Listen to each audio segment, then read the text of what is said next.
It gets wilder for the Chicago Bulls as they take a tough loss to the Milwaukee Bucks. We're going to be talking about the key takeaways from tonight's loss to the Milwaukee Bucks, along with the injury concerns that the Chicago Bulls might be facing. This is your host, Rico Greenhowe, and you have found yourself on another episode of Bulls Digest. And so, look, the Chicago Bulls fall to the Milwaukee Bucks 122 to 106. This game was actually a lot closer than what it appeared. The Chicago Bulls were in this game. Mainly Zach LaVine had it going, mainly in the first half, actually. He had 20 points in the first half, only to finish with 27. But, I think the story of this game is going to be just how Milwaukee was just able to bully the Chicago Bulls and just how they were able to take over the paint. I think that was really the key to this game, is just that the Milwaukee Bucks they were just more physical than the Chicago Bulls tonight. And so let's go ahead and jump into really some of the key takeaways out of the box score tonight in this one. And so as we bring up this box score, and so I think the first major key takeaway for me is going to be Torrey Craig. And so look, Torrey Craig comes in, and here's a player that was not playing, and he has to start because Patrick Williams was out due to a foot injury. It appears that he actually is in Chicago getting his foot looked at. And we'll talk about that a little bit more. But Torrey Craig, 15 points, 2 assists, 6 rebounds, 1 steal. He had 1 block. He was -2 in the plus-minus box score. And I just love the professionalism of Torrey Craig. I love how he was ready to go. And, I just think that Torrey Craig has shown you now that if you're a team and you want to go out there and trade for Torrey Craig, this is a player that can help you off of the bench. This is a player that might be able to help you make a deep run in the playoffs. That is if you're looking to get a player that can knock down some threes and help you defensively out there. Because even though the Milwaukee Bucks did anything that they wanted to the Chicago Bulls out there, you could definitely tell that the effort was out there from Torrey Craig defensively, and he can still help a team. And so I think that his veteran leadership certainly helped keep us close as well. So Torrey Craig, I think that if there's an MVP tonight for our team, I certainly think that he certainly deserves it. With Zach LaVine, 27 points, 6 assists, 5 rebounds. He had 4 turnovers. Yes, he was -10 in the plus-minus box score.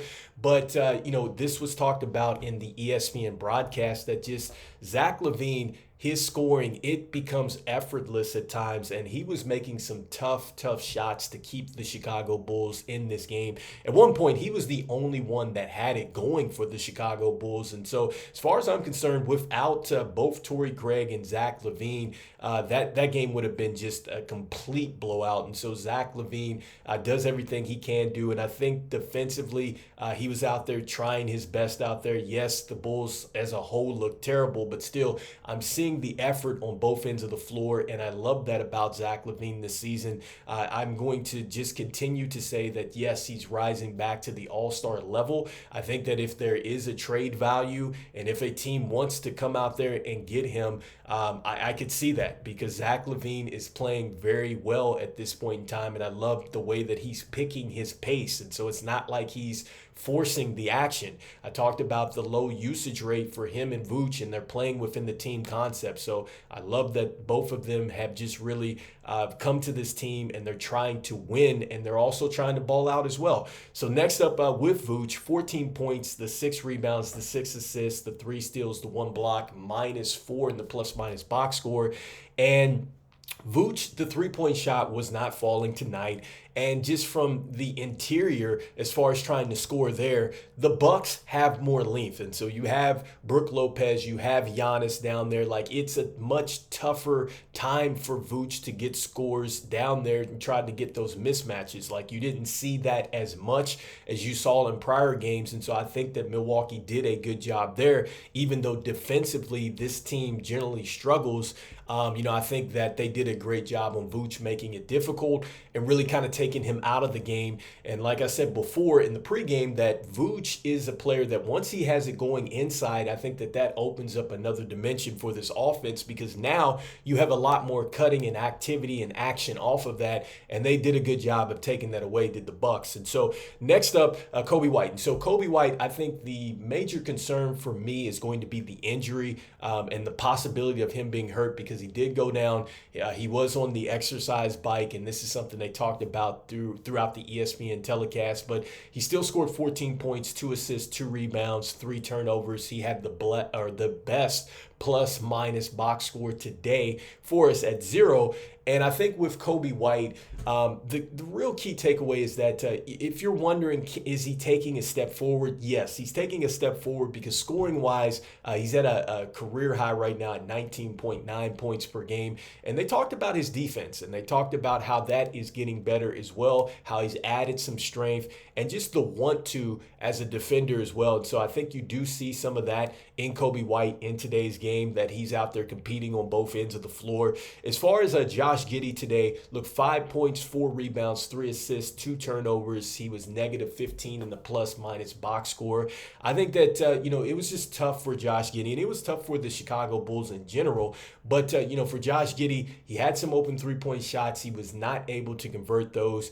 He got to the rim or the basket, and then that was tough. I just talked about the length inside from Milwaukee, so I just think that they did a good job of shutting that off, and so that was tough for him there. And then defensively, it was tough for the entire team, and definitely tough for him as he had like Giannis coming at him and stuff like that. And so, look, it's a tough night for him, a tough night for the Chicago Bulls. Hopefully they can bounce back, just that starting unit in general. And so next up on the bench, so starting with Ayo, 8 points, 3 assists. He had a steal. He also had 3 turnovers. He's negative 18 today. I like the leadership quality from Ayo. I think that there were times where he's just kind of directing traffic on the defensive end. And I think that Billy Donovan certainly trusts him a lot to close out these games. And I think defensively, with what he's doing, and then also too, he's trying to heat up a little bit offensively. You might see Ayo a little bit more, especially with what's going on with Patrick Williams and him possibly set to miss some time. And so with Ayo Dosunmu being one of our best defenders out there, I can certainly see that he might be in line to get some more minutes. So next up with Jalen Smith. Jalen Smith, 5 points, 1 rebound, 2 assists, negative 12. And so with Jalen Smith, I think he's a player that should be getting some more minutes, especially with this trade value around Vooch rising. I think that this is why you have to play these players, because you need to find out what you have, especially as you're trying to build, for the future and around these players. And that's why it's a fine balance between trying to win and then also player development. And so I think that now that Jalen Smith is not being listed on the injury report, you need to get him out there, especially in a game like this with Milwaukee, where they have the length. I don't know if he's necessarily going to bring the physicality, but we needed some more length, especially to help us out around the basket and stuff like that. So Jalen Smith, I wanted to see some more of him. And then with Matas Buzelis, look, 6 minutes, 2 points, 2 rebounds, -3 tonight. He's got to play more. I mean, he does. And I said this, look, regardless if the Bulls are getting blown out, if they're in the game, I don't care the scenario. You have got to play him out there. I mean, because Matas Buzelis is only going to get better. You have to play him. Like, there is no, hey, we got to wait. We got to put him in a G League. Yes, let's put him in a practice time. No. The only way he's going to get experience out there and see if he can, and you see if he can be a big piece of your future, is you've got to play Matas Buzelis. And so Dalen Terry, stick him in there with Zach LaVine, with Torrey Craig tonight. He played fabulous, I think. 10 points, 1 steal, 1 assist, 1 rebound. I know he was -5 in the plus-minus box score, but I'm more impressed with the development of his offensive game. And this is something that a lot of people were wondering, okay, can he shoot the basketball? And you see the work that he's put in today, because he was knocking down that three-point shot. I think on ESPN they were saying, like, hey, this is the one that you want to leave open, and he was knocking down shots out there. And defensively, between him and Julian Phillips, they gave the Chicago Bulls a lot of energy tonight. Julian Phillips, 6 points, 2 rebounds, 1 steal, -11 tonight. He did knock down some shots, but more importantly, I think that they tried to bring as much energy as possible. And I've said that these two players are players that the Chicago Bulls are going to need for this identity to be a bit more of a tougher team out there. And so I liked what they brought off the bench there. And so next up, just some of the key takeaways before we go into the team box score here is that the Milwaukee Bucks were actually ahead of us at halftime as far as paint scoring, 30-18. They also had a 28-11 advantage as far as points off the bench as well. And so that just lets you know just how well the Milwaukee Bucks were doing. And then when you look at the box score, look, Giannis was the story of the game for the Milwaukee Bucks with 41 points today. I mean, he really had it going. 41 points, 9 rebounds. He also had 8 assists. I mean, Giannis pretty much was able to do anything that he wanted to do. And as far as just the Bucks bullying the Chicago Bulls, they finished with a 54-34 advantage as far as points in the paint. And to let you know just further more how much they bullied the Chicago Bulls, well, they went to the free throw line 21 times compared to the Chicago Bulls 7 times. 21-7. I hope Billy Donovan got the fine in the postgame because that is ridiculous. But again, the Milwaukee Bucks were a lot more aggressive than the Chicago Bulls as far as going to the paint, and they got the calls, 21-7 there. And then when you look at just the field goal percentage, I mean, that was wild. 55% for the Bucks. They shot 36.1% from downtown. Dame Lillard was able to get it going and some other players in the backcourt. And so that was tough. And then when you look at the Chicago Bulls, 46.6%, 37.8% from downtown, which is really what the Milwaukee Bucks give opponents, about 37% from the three. And so we did hit that percentage, but we were not able to take advantage of it because the Milwaukee Bucks simply controlled the game.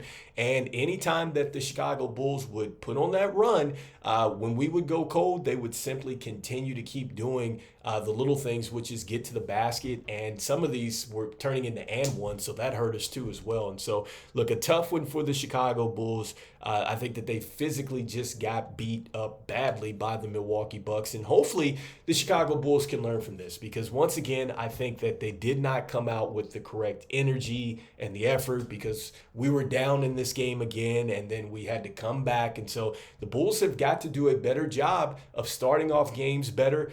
They did do a much better job tonight as far as the turnovers, so that was a good thing. I mean, we didn't turn the basketball over as much tonight. It was 14-11, us leading the turnovers, and so that was a little bit better with that. But, these winning habits, and part of these winning habits is you've got to start out a little bit better. And we just relied a bit too much on Zach LaVine to carry us out there. I mean, there's other ways to score the basketball. The Chicago Bulls have got to figure that out. And as I was watching this game, it just makes you think that if they're trading off Vooch, if they're trading off Torrey Craig, they're trading off Zach LaVine, what do we have here in Chicago? And this is why I just wish this team would pick a direction, and this is why I need to see more from the younger players because we don't know what we have. We don't know what we're building on. I feel like we didn't get a chance to really assess that some more tonight, and we should have. I feel like every night out, we need to be doing these type of assessments, and I personally don't feel like we did that enough. We're seeing some flashes from players, whether it's Julian Phillips, Dalen Terry knocking down shots, but there's other players that are supposed to be a major piece and we're not seeing them, like Modest Buzlies. But then you look around the league and you see players like Dalton Connect where the Lakers are throwing him into the rotation and, he's showing up and showing out. And so I'm not saying that Modest Buzlies is going to do that, but he needs to be given that opportunity. So I think I'm frustrated with the effort level and then also, too, just the lack of just, going out there and playing the younger players out here tonight. So anyway, let me know what the key takeaways were for tonight's loss to the Milwaukee Bucks. I'd love to hear what your thoughts are in the comments here. And so I just want to thank everybody out there for liking, sharing, and subscribing to the content. It means a lot to us here at Bulls Digest as we try to reach our humble goal of just 5,000 subscribers by the end of the season. I want to let you know about 75.5% of you that watch are not subscribed, so make sure that you go ahead, continue to slam dunk on that subscribe button for us, as it means a lot as we try to reach that goal.